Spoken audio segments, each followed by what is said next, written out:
ईद पे जिस तरीके की बयानबाजी चल रही है, क्या मुस्लिमों में गुस्सा है? गुस्सा भी है। देखिए, गुस्सा स्वाभाविक है। मुझे अगर मेरे धार्मिक क्रियाकलाप से रोके जाएगा, मुझे भी गुस्सा आएगा।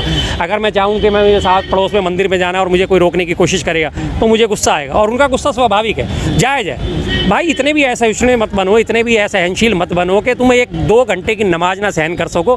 क्या है फिर तुम्हारे में धैर्य है? किस चीज़ का धैर्य है तुम्हारा? साल में क्या वो रोज़ ही रोड पर नमाज पढ़ रहे हैं, और वो भी रोड पर इसलिए मजबूरी में आते हैं क्योंकि अंदर जगह कम हो जाती है। एक ही त्यौहार पड़ रहा है साल में, एक बकरा ईद है, एक मीठी ईद है, इसी पे सब लोगों ने मिल गया, और वो भी दोपहर की नमाज होती है। ये भी नहीं होती 5 टाइम की नमाज है, लेकिन सब इकट्ठे कब होते हैं? सिर्फ दोपहर की नमाज में। उसके बाद तो सब डिस्पर्स हो जाते हैं। फिर शाम की किसी ने अपने घर में पढ़ ली, कहीं और पढ़ ली, कोई नहीं होता। जैसे हमारे दिवाली मेला है, हम शाम को सब इकट्ठे होते हैं अपनी दिवाली मनाने के लिए।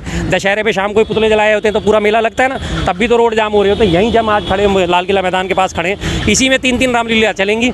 जिस दिन दशहरा होगा पूरा रोड जाम होगा यहाँ पे, तब आपको नहीं दिखता। यहाँ मेले लग रहे होंगे, लोग आ रहे होंगे, जा रहे होंगे। कल ही यहाँ पे छत्तीसगढ़ वो जनजातियों का सम्मेलन था, पूरा रोड ब्लॉक था, तब आपको नहीं दिखा। और अभी 15 दिन लगातार कावड़ यात्रा में रोड ब्लॉक होगा। शुरू के 4 या 5 दिन तक तो ट्रैफिक चलता रहेगा, जैसी कावड़ यात्रा शुरू होगी। उसके बाद गाजियाबाद से लेकर उत्तराखंड के हरिद्वार तक पूरे 200 किलोमीटर के रूट को जो है ब्लॉक कर दिया जाएगा। जितने भी उस रास्ते में पढ़ने वाले इंस्टीट्यूशन है, स्कूल कॉलेज हैं, सब बंद कर दिए जाते हैं। कोई इमरजेंसी में जा रहा तो बस एम्बुलेंस निकल गई, उसके तो भैया भगवान भरोसे है, वरना वो भी कई बार तो एम्बुलेंस को ही रोक लेते हैं, वो उत्पाती कावड़िए जो होते हैं। ये होता है सामुदायिक बहिष्कार का नतीजा। जो तुम आज बार बार कहते हो ना कि मुसलमानों को बायकॉट कर दो, इनसे सामान लेना बंद कर दो। साफ कहता हूँ, 25 करोड़ की आबादी है। 25 करोड़ को अगर आप एक दिन में बायकॉट कर दिया, अगले दिन आप खाना नहीं खा सकते। चांदनी चौक मार्केट है, जितने मर्जी आप जाओगे ना कपड़े खरीदने, बड़े बड़े बढ़िया बढ़िया अपनी दुल्हन के लिए लहंगे खरीदने, कहाँ बनते हैं? कहाँ बनते हैं? सारे के सारे मुस्लिमों की फैक्ट्री में बनते हैं। सारा उन पर कशीदाकारी का जो काम होता है मुस्लिम कम्युनिटी करती है। कलकत्ता से बन के आते हैं, सारी मुस्लिम कम्युनिटी लगी होती है। मैं भी पीछे गया था एक दिन, वो एक मुझे मिल गए वहाँ पे भक्तजन, अरे यार ये तो मुसलमान है, इससे क्यों ले रहे हो, इससे क्यों ले रहे हो? मैं कहा क्यों भैया, जो मेरे बेटे को पसंद आएगा मैं तो लूँगा इससे कपड़ा, चल तू अपना काम कर। वो उसे पता था मेरे से तो बहस करना बेकार ही है भाई, निकल गया। अब हम उसके पास पहुँचे, कपड़े वाले के पास। हमने कहा भाई साहब ये कपड़ा दिखा दो, एक चीज़ हमें पसंद नहीं आई। वो कह रहा भाई साहब गोदाम में चलो, वहाँ से आपको कपड़ा पसंद करा देता। मैं कहा चल भाई, बिल्कुल ले गया। वो थोड़ा सा पीछे 2 गली छोड़ के वो गोदाम में चला गया हमारे पास। अब गोदाम किसका था साहब? जैन साहब का। जैन साहब का गोदाम इतना बड़ा फैला हुआ, कम से कम 150-200 गज में गोदाम फैला हुआ। अब वहाँ जाके उसने हमें कपड़ा पसंद करवाया, और वहाँ पे और उसके अलावा कम से कम 1 दर्जन मुस्लिम कारीगर और मुस्लिम दुकानदार और वहाँ मौजूद थे जो उससे कपड़ा ले रहे थे, खरीद रहे थे। अब अगर मैं उस मुस्लिम दुकानदार का बायकॉट करता हूँ तो हमारे जैन साहब तो गए रोटी पानी से, क्योंकि सारे मुस्लिम दुकानदार उनके यहाँ छोड़ देंगे, जैन साहब का तो रह गया वहीं का वहीं पड़ा रहेगा सारा कपड़ा। तो ये चीज़ें चलती नहीं है। सार्वभौमिक सत्य है ये कि world is a global village. आज हम जो काम कर रहे हैं वो कर रहे हैं, वो किसी तरह से। आज हम मुस्लिमों को बायकॉट करने की बात करते हैं, कर दो ना मुस्लिम देशों का बायकॉट, तेल मिलना बंद हो जाएगा। अभी तो 102 रुपये मिल रहा है, 102 छोड़ो, फिर तो 1002 में दोगे, वो भी नहीं मिलेगा। कर दो, करे है हिम्मत करने की, नहीं कर सकते। इन्होंने सिर्फ अपनी रोजी रोटी चलानी है, अपनी राजनीति चलानी है, और उसके अलावा इन्होंने कुछ नहीं करना। पेट्रोल के दाम की बात की आपने, पेट्रोल के दाम पिछले 10 दिनों में लगभग 12 रुपये तक बढ़ गए हैं। हाँ जी। उसको लेकर कोई बहुत ज़्यादा डिबेट नहीं हो रही है, कुछ चर्चा नहीं हो रही है? डिबेट हो रही है, सोशल मीडिया पे खूब डिबेट हो रही है। जो चैनल हैं मोदी जी के खिलाफ बात करते हैं उन पर, लेकिन मुख्य चैनल जो है वो उसे कवर अप करने की कोशिश करते हैं लगातार। अरे देखो देखो, वहाँ भी तो महंगाई इतनी बढ़ गई, अमेरिका में तो बढ़ गई। एक बार हवाला दिया जा रहा है जी, अमेरिका में 40% बढ़ गई है। अमेरिका ने पेट्रोल पे 40% रेट बढ़ा दी। कल भी मैं एक डिबेट में गया था शाम को, एक बड़ा चैनल, मुख्य चैनल है, उस पर डिबेट यही हो रही थी। वहाँ भाजपा का प्रवक्ता आया, हाँ आपको नहीं पता अमेरिका ने भी तो 40% पेट्रोल पे बढ़ा दी। मैं कहा ठीक है भैया 40% बढ़ा दी, अब ये बता दे तू 40% बढ़ने के बाद अमेरिका में पेट्रोल का दाम कितना है? दाएं बाएं झाँकने लगा, उसे यही नहीं पता था कि अमेरिका में पेट्रोल का दाम कितना है। 40% अमेरिका में पेट्रोल का दाम बढ़ने के बावजूद भी आज 111 रुपये, अगर भारतीय मुद्रा में हम कन्वर्ट करें, 111 रुपये से 122 रुपये तक लीटर है। 111 से 122 सिर्फ, क्योंकि वहाँ पे जो मिसिसिपी है सबसे ज़्यादा महंगा पेट्रोल 122 रुपये भारतीय मुद्रा के हिसाब से वहाँ मिल रहा है। बाकी न्यूयॉर्क में इधर में 100 से नीचे भी है, 94-95 से शुरू होकर 122 मैक्सिमम है, जैसे हमारे यहाँ भी है, 118 तक पहुँच चुका है। लेकिन उसे नहीं पता था, लेकिन हंगामा ऐसा काट रखा है कि 40% बढ़ा दी। अरे भाई ये 40% उसने बढ़ा दी, मान ली मैंने, लेकिन भारत की प्रति व्यक्ति आय देखिए और अमेरिका की प्रति व्यक्ति आय देखिए। भारत की प्रति व्यक्ति आय जो है वो है मात्र 2 लाख रुपये, अमेरिका की प्रति व्यक्ति आय 88 लाख रुपये। उनसे कंपैरिजन तो कर लो, हमारी भी 88 लाख रुपये इनकम हो जाएगी, तो हमें तो 100 छोड़ो तो आप 200 रुपये दे देना, हमें क्या आपत्ति होगी भाई? 88 लाख रुपये साल का कमा रहे होंगे तो हमारा तो 300 रुपये पेट्रोल मिल जाएगा, तो भी हमें दिक्कत नहीं होनी। लेकिन आम आदमी क्या है, गरीब आदमी, 2 लाख रुपये सालाना एक एवरेज निकलती है, और हज़ारों लाखों करोड़ों तो लोग अभी ऐसे हैं कि जो साल के 2 लाख भी नहीं कमा पाते। कोई सरकार का विरोध करता है या फिर कोई सच्चाई रखता है तो उसे पाकिस्तानी घोषित कर दिया जाता है। नीट के बाद सीबीएसई का एक छात्र था, उसने अपनी बिल्कुल बिल्कुल। और इसमें सबसे ज़्यादा गंदगी किसने मिलाई है? हमारे डीडी नेशनल, डीडी न्यूज़ का जो संपादक है, जो करता धरता है, उसका अशोक श्रीवास्तव नाम है उसका, मैं बाकायदा नाम लूँगा उसका। उस बेशर्म आदमी ने उस लड़के को, वेदांत लड़के को, 17 साल का लड़का था, उसे 1 मिनट के अंदर उसने पाकिस्तानी ठहरा दिया, क्योंकि उसकी सीबीएसई की उत्तर पुस्तिका में गलती हुई थी और उसने अपनी उत्तर पुस्तिका जांच के लिए मांग ली थी और जो उसे मिली वो उसकी थी नहीं। तो उसने ये मुद्दा उठाया, उसने छूटते ही कह दिया अरे पाकिस्तानी कब से सीबीएसई देने लगे। इतनी बेशर्मी इख्तियार कर ली है कि सरकार के खिलाफ कोई भी आप बात कर दो, फ़ौरन आप, किसानों ने आवाज़ उठाई तो खालिस्तानी घोषित हो गए, स्टूडेंट ने आवाज़ उठाई वो पाकिस्तानी घोषित हो गए, नोएडा के मजदूरों ने आवाज़ उठाई वो पाकिस्तानी घोषित हो गए, और उसके बाद कांग्रेस आवाज़ उठाती है तो वो देशद्रोही हो जाती है, समाजवादी पार्टी उठाती है वो देशद्रोही हो जाती है, टीएमसी आवाज़ उठाती है वो देशद्रोही हो जाती है। मतलब सारे के सारे जो सरकार से सवाल कर ले वो देशद्रोही है। नीट के पेपर में 22 लाख बच्चों का भविष्य दाव पे लगा दिया, एक बार भी जिम्मेदारी लेने को तैयार नहीं है। और अभी तो नीट का आज ठंडी भी नहीं पड़ी है। अभी वहाँ देखिए प्रयागराज में कांस्टेबल की भर्ती थी, यूपी पुलिस के कांस्टेबल की जनरल ड्यूटी की भर्ती, वहाँ पे जाके वो भी पेपर कैंसिल हो गया। जब बच्चे इतनी दूर दूर से, सेंटर इतनी दूर डाले गए, 500-500 किलोमीटर दूर से बच्चे पेपर देने पहुँचे थे। जो बच्चा यहाँ पे रह रहा है गाजियाबाद में, उसका सेंटर इलाहाबाद में डाल दिया। इलाहाबाद वो पहुँचा, एक दिन पहले पहुँचा, जाके अपने रहने सहने की व्यवस्था करी है।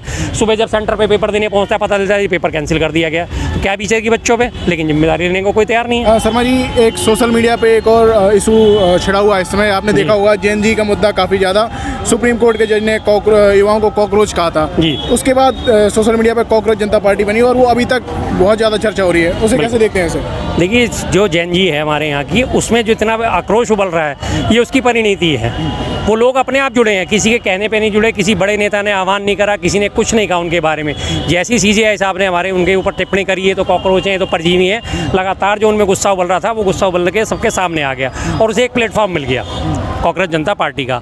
लगातार आज लोग उससे जुड़ते जा रहे हैं और सरकार की हालत देखिए उस जेएनजी से कितनी पतली हो गई है कि सबसे पहले तो उनका एक्स पे जो अकाउंट था वही ब्लॉक कर दिया, फेसबुक अकाउंट उसको मोनेटाइज कर दिया है, उसको दिक्कत कर दी, उसे उसमें शेडो में डाल दिया है। उसके बाद अभी फिलहाल वो इंस्टा पे चल रही है, लेकिन इंस्टा पे कब तक चलेगा उसका भी कुछ नहीं पता।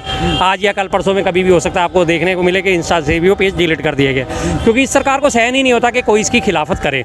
और आज जो जेएनजी जिसकी ये बात करते हैं, जेएनजी के बलबूते सरकार बनाने की बात करते हैं कि जेएनजी हमारी बहुत शानदार है, जेएनजी का मतलब जो हमारी आधुनिक पीढ़ी है जो सन 2000 के बाद पैदा हुई है, वो आज कितनी तरह आक्रोशित है, कितनी बुरे हैं उनके। क्योंकि जो भी जेएनजी आज 26 साल से नीचे गए हैं, 25-26 साल के, 18 साल के, नीट का पेपर देने आते हैं उस जेएनजी को नुकसान होता है। कांस्टेबल जीडी का पेपर देने जाते हैं उस जेएनजी को नुकसान होता है। पढ़ाई लिखाई करने के बाद नौकरी ढूंढने जाते हैं उस जेएनजी को नुकसान होता है। तो चारों तरफ से जो आक्रोश आज जो भरा पड़ा है वो इसकी परिणति है कि वो जेएनजी जो है ना एकदम से उस कांग्रेस जनता पार्टी के साथ वो जुटी है और इसका अच्छा असर देखने, सकारात्मक असर देखने को मिल रहा है। लोगों में उसमें जागरूकता आ रही है। अभी इसी जेएनजी से प्रेरित होकर, अभी वहाँ पे जेएनजी से प्रेरित होने के बाद आपने देखा होगा हिसार में जो है एक वो व्यक्ति बुलडोजर लेके पहुँच गया हिसार नगर निगम पे, क्योंकि नगर निगम क्या कहता है कि अगर आपने घर के बाहर अपने थड़ा बना रखा है 2 फुट का तो उसे तोड़ दो। अगर आपने घर के बाहर अपने कोई चेन बांध रखी है अपनी बाइक करके, आपका अवैध कब्जा उसे, लेकिन उसने जाके बुलडोजर लेके गया और उसके बाद इंजर टेप लेके गया। उसने जाके गेट से इधर भी और इधर भी सारा नाप के दिखा दी कि भाई आप तो सबके तोड़ते हो, आपके कौन तोड़ेगा? अब बताइए हम कब तोड़ें इसको, क्योंकि उन्होंने इधर भी कब्जा कर रखा था अपने गेट के बाहर और इधर भी कब्जा कर रखा था। जाहिर सी बात है इसी आधार पे वो लोगों के भी तोड़ते हैं। तो वो जेएनजी जो है पलट के वहाँ भी पहुँच गया कि देखो जब आप हमारी वो करते हो तो हम भी आपकी करेंगे। तो उसकी एक तरफ देश में जेएनजी का मुद्दा चल रहा है, कई सारी चीज़ें चल रही हैं, उसी दौरान मोदी जी बीच में मेलोनी को मेलोडी ट्रॉफी देते हैं और राहुल गांधी भी इस मुद्दे को उठाते हैं कि देश में समस्याएं चल रही हैं और वहाँ पर वो रील बना रहे हैं। तो ऐसे कैसे देखते हैं आप? मुद्दा भटकाने के लिए बीजेपी मुद्दा भटकाने में मास्टर है। सबसे पहले मैं इसको अभी ताज़ा सबको याद दिलाता हूँ। ताज़ा उदाहरण, 4 तारीख को इलेक्शन के रिजल्ट आए, 4 मई को पश्चिम बंगाल में इन्होंने पूरी तरह वोटों का चीरहरण करा, पूरी तरह अपहरण करा वोटों का, पूरी वोट डकैती डाल के और ये जीते। और जब वो मुद्दा उठने शुरू हुआ कि इन्होंने यहाँ गड़बड़ करी, इनकी जो है ईवीएम की करतूतें खुलनी शुरू हुई, ईवीएम के सीसीटीवी फुटेज की करतूतें खुलनी शुरू हुई, 2-4-5 दिन वो मुद्दा उठा। अब ये नहीं समझ नहीं आ रहा था कि हम इस मुद्दे को कैसे टैकल करें, किस हिसाब से। इन्होंने फ़ौरन क्या करा, मोदी जी ने फ़ौरन पेट्रोल डीजल गैस के इनके सबके चीज़ों के दाम बढ़ा दिए और उसके बाद उन्होंने अपना वो मेलोडी वाला चॉकलेट वाला वो ड्रामा क्रिएट कर दिया।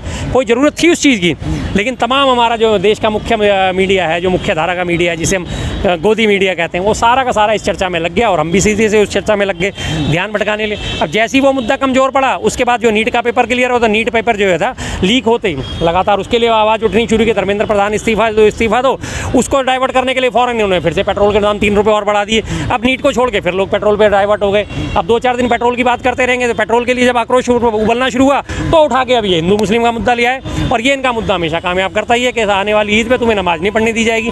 बस गाय हमारी माता है, लेकिन 14 साल की अगर वो हो जाएगी तो उसे काट के खा सकते हो, और वैसे गाय हमारी माता है। अब उन्होंने ये मुद्दा चला दिया, अब इस मुद्दे पे बहस होनी शुरू की। अब जब तक ईद रहेगी तब तक ये मुद्दा चलता रहेगा। इतनी देर में लोग वो भूल ही जाएंगे कि पेट्रोल के कितने बड़े, डीजल के कितने बड़े, सीएनजी आज फिर से 2 रुपये महंगी हो गई है। दिल्ली का मुद्दा काफ़ी चर्चा में रहा। रेखा जी। गुप्ता जो सरकार बनी उनकी शीश महल कह के अरविंद केजरीवाल पर आरोप लगाया। आज उनकी एक सोशल मीडिया पर फोटो वायरल हो रही है। हाँ जी, हाँ लगभग जी। 60 से 80 हज़ार की कुर्सी पर बैठी हैं। 1.25 लाख के करीब की कुर्सी होती है वो, 1.25 लाख के करीब उसकी कुर्सी की कीमत है। लेकिन अब उनके कोई कुछ नहीं कहेगा, उन्हें कोई कुछ नहीं बोलेगा, ना कोई चैनल उनकी बात का दिखाएगा, ना कोई खबर चलेगी, सिर्फ सोशल मीडिया पे ही चलेगी। मुख्य चैनल वाला कोई बहस नहीं करने वाला कि जिस हिसाब से उन्होंने, क्योंकि उन्होंने तो पहले ही अपना जो है स्टंट तैयार कर रखा है ना।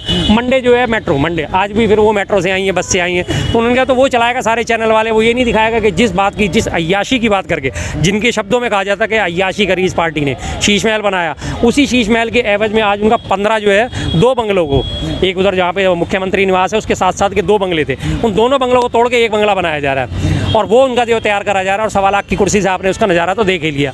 और अभी भी उसके एवज में क्या ट्वीट आ रहे हैं कि ये तो टॉयलेट सीट से भी कम कीमत का है। अरे कम कीमत का तो भाई 1.25 लाख की कुर्सी आती है। 1.25 लाख में तो कितनी कुर्सी आ जाएंगी? कुर्सी पे बैठना ही तो है। 2000, 2500, 3000 की कुर्सी भी बहुत होती है। हम भी नहीं बैठते, हम भी तो 1500 रुपये की कुर्सी पे बैठते हैं, और 1500 भी नहीं, हम तो 1000 वाली भी कुर्सी खरीद लेते हैं। अगर आम आदमी ही बन के आपको दिखाना है तो 1.25 लाख की कुर्सी का क्या मतलब है? और अभी जब उनका शीश महल तैयार होगा फिर उसके बाद पता चलेगा। और मोदी जी का एक और शीश महल अब फिर से तैयार होने वाला है। अभी ऑलरेडी मोदी जी जो है वो 5 बंगलों में बैठे हैं। उन 5 बंगलों की टोटल जो है जगह वो करीब 28 एकड़ है।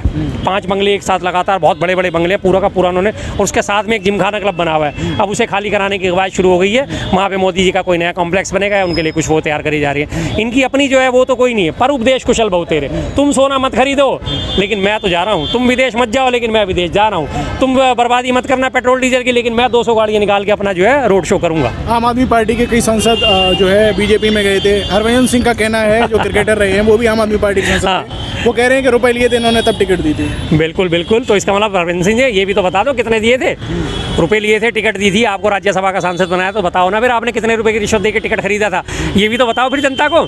बाकियों पे बराबर आरोप क्यों लगा रहे हो? आप जब कह रहे हो कि इन्होंने राज्यसभा की सांसदी जो है पैसे ले लेके बांटी, इसका मतलब आपने भी पैसे लिए होंगे। तो आप भी जनता को बताओ भाई मैंने 2 करोड़ दिए, 5 करोड़ दिए, 10 करोड़ दिए, 50 करोड़ दिए, कितने दिए आपने जो आप राज्यसभा के सांसद बने? अपनी भी तो रकम बताओ, आप कितने में बिके? आप अपने कॉलर साफ कैसे कर सकते हो बाकियों पे ऊपर आरोप लगा के? लेकिन अभी होता ही रहेगा, उनके ऊपर आरोप लगाए जाएंगे। जैसे हमारी राघव चड्ढा इसी आम आदमी पार्टी के थे, ऐसी कोई भी करेंसी नहीं बनी जो राघव चड्ढा को खरीद सके। रातों रात वो करेंसी छप भी गई, बन भी गई, सर्कुलेशन में भी आ गई, और वो करेंसी इतनी ताकतवर निकली कि राघव चड्ढा के साथ 6 जनों को और के लेके चलती बनी। और उसके बाद राघव चड्ढा इससे पहले क्या कहते थे, बीजेपी जो है ये तो गुंडे मवालियों की पार्टी है, और आज उसी गुंडे मवालियों की पार्टी की तरफ से जाके बैटिंग शुरू कर दी उन्होंने।